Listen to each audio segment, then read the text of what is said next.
to have it half and half. Maybe. The wooden trim inside of a Tesla. Some people love it, some people hate it. I personally don't mind it, I actually kind of like it. But with the amount of time my car spends sitting in the sun, I have noticed that the wood is starting to possibly crack. I could see some splinters popping out of it, and that's not a good look for me. Plus, I have all this carbon fiber trim going on inside the car, so maybe it's time to upgrade and match with that, while also protecting the wood grain. Smart. So inside of this box right here, we have something that's going to be extremely easy to solve that problem and also improve the looks of the car, depending on how you feel. There are two ways you could go about this whole situation. First option is what a lot of people do. You can just get a sticker, basically, a decal, put it over there and be done. But I personally prefer to have that plastic material that's painted over that just adheres onto it with some 3M tape, because not only does it look good and not only is it so easy to install because it's foolproof, but it also protects everything because it's a nice thick piece of plastic that acts as a barrier to what's underneath of it. So now let's cut the box, see what we got. It came with an alcohol wipe to make sure everything's nice and clean so it could adhere properly. It came with some extra adhesive tape in case you mess up or want to move it to another car. And then we have 1 piece and 2 piece, and then this box is just in the way, and there's already tape down on the bottom, so it's a very foolproof installation. Now this is supposed to be heat resistant. Now when they say heat resistant, I think they're talking about the plastic. I'm hoping the 3M tape is strong enough to withstand the extreme heat in this extremely hot climate I'm in, because I've had a ton of problems with adhesives and they're not all equal. So as long as it stays on, that would be great.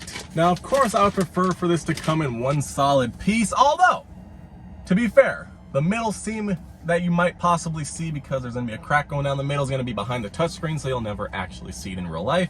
But also, if you really wanted to, and maybe you have each side of the car decked out differently, you could put one half on, have half carbon fiber, half wood, or half white, or whatever else you want to do on that side, and that would, you know, that'd actually be kind of cool. Now I'm not doing that right now, but if I was, perfect. So the carbon fiber looks great. It actually looks like it's a perfect match, although it does look a bit darker than my center console, but you know, it's close enough. No one's gonna notice.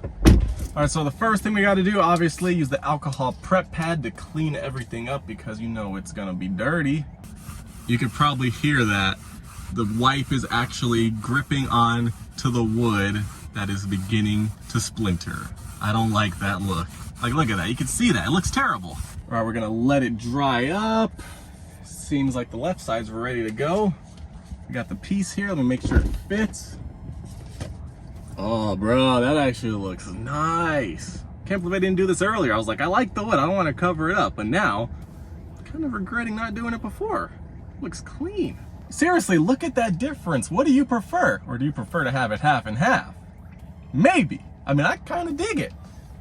Yeah, I'd rather have something else on that side besides the wood to go with the carbon fiber. Maybe some white carbon fiber, maybe if you want to do black and white, something like that. But let's get this thing installed. So really, the hardest part of this whole installation is peeling off the backing from the 3M adhesive. We got it.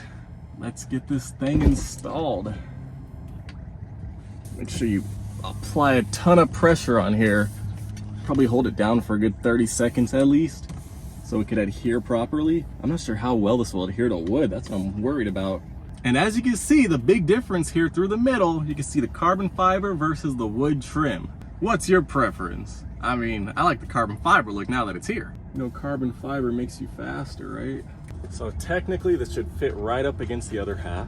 It doesn't. There's a huge gap in the middle. As far as it's gonna go, I mean, I understand that you're not gonna see the middle when you're looking from inside the car, but I still don't like having a huge gap that's about 1 centimeter deep. I was all excited about this. Now I'm like, someone's gonna look and be like, oh, you put carbon fiber over there, you stupid? A little bit. So, I mean, now I got it installed, and I mean, overall, from right here, just sitting right here looking at this, it looks great. The carbon fiber matches up with the carbon fiber and the carbon fiber and the carbon fiber plate, like everything. It looks good from here. But, you know, if somebody's getting in the car, they're like, what's that big crack in the middle? You can see the crack as you get in, you can see it from the outside, but from right here, unless you go like this, you can't see the crack. So I mean, out of sight, out of mind, but I know it's there. Other than that though, it's a pretty perfect fit. On the edges on the outside that connect to the door, you can see some of the wood trim coming through. But for the most part, I mean, it's a perfect fit. I'm not sure how they didn't get the length right though. That's seriously, really? Like, come on, how? Unless maybe, I don't think this is a real thing, but it's possible because they did redesign it. So this is for all the years, including the refresh. Maybe the refresh is slightly shorter, so they had to make it shorter so it would fit all of them. I don't know, but they didn't say anything about it not fitting. So it is what it is, but I got carbon fiber now and it looks cool. It's just, there's a gap